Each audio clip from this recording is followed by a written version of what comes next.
Siblings यानी कि बहन भाई एक ही साथ बड़े होते हैं, एक ही घर में बड़े होते हैं, लेकिन बचपन सबका मुख्तलिफ होता है। आखिर कैसे?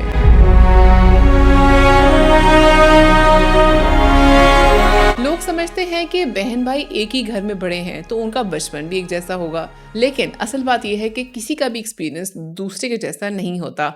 हर बच्चे का बचपन बिल्कुल अलग होता है। ऐसा क्यों होता है, चले आज इस पे बात करते हैं। सबसे पहली वजह, बर्थ ऑर्डर, यानी कि पहले कौन पैदा हुआ है और बाद में कौन पैदा हुआ है, दरमियान में कौन पैदा हुआ है। पेरेंट्स पहले सबसे बच्चे के साथ एक अलग तरीके से डील करते हैं, उस वक्त उनको एक्सपीरियंस भी इतना नहीं होता। दूसरे के साथ बिल्कुल ही टोटली डिफरेंट उनका रवैया होता है, कुछ एक्सपीरियंस भी हुआ होता है। जो चीज़ें पहले के साथ सीखी होती हैं, अगले बच्चों के साथ थोड़ी डिफरेंट तरीके से वो फिर डील करते हैं। नंबर 2, जेंडर डिफरेंसेस, यानी कि लड़का या लड़की।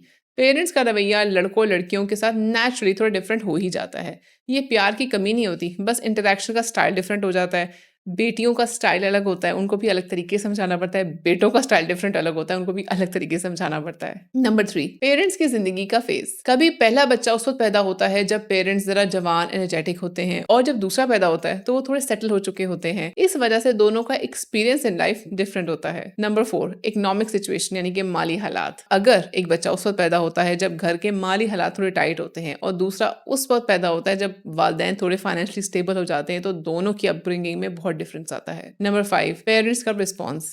हर बच्चा पेरेंट्स से अलग रिएक्शन लेता है। 2 बेटियां एक बेटा हो, 2 बेटे एक बेटी हो, एक बेटा एक बेटी हो, पेरेंट्स का हर किसी के साथ एक नेचुरल डिफरेंट रिस्पॉन्स होता है। ये प्यार ज्यादा या कम होने की बात ही नहीं है, बस एक रवैया ही अलग होता है। और अक्सर कहते हैं कि हर बच्चा प्यार खुद लेता है, हर बच्चे का स्टाइल ही अनोखा होता है। नंबर 6, बच्चे का अपना टेम्परामेंट, यानी कि उसका अपना मिजाज। हर बच्चा एक यूनिक टेम्परामेंट के साथ आता है। कोई बड़ा ही काम और सुकून दे होता है, कोई एनर्जेटिक होता है, कोई बहुत सेंसिटिव होता है। मतलब ये कि अगर वालिदैन सेम भी रहे तो भी बच्चा उनसे अलग अलग तरीके से एक्सपीरियंस देता है और उनसे रिस्पॉन्स भी लेता है। इसलिए जब हम सिबलिंग्स को कंपेयर करते हैं तो याद रखना चाहिए कि हर बच्चा अपनी अलग जर्नी, अपनी अलग एनवायरनमेंट और अलग एक्सपीरियंसेस के साथ बड़ा होता है। एक ही घर के अंदर हर बचपन की एक यूनिक कहानी होती है।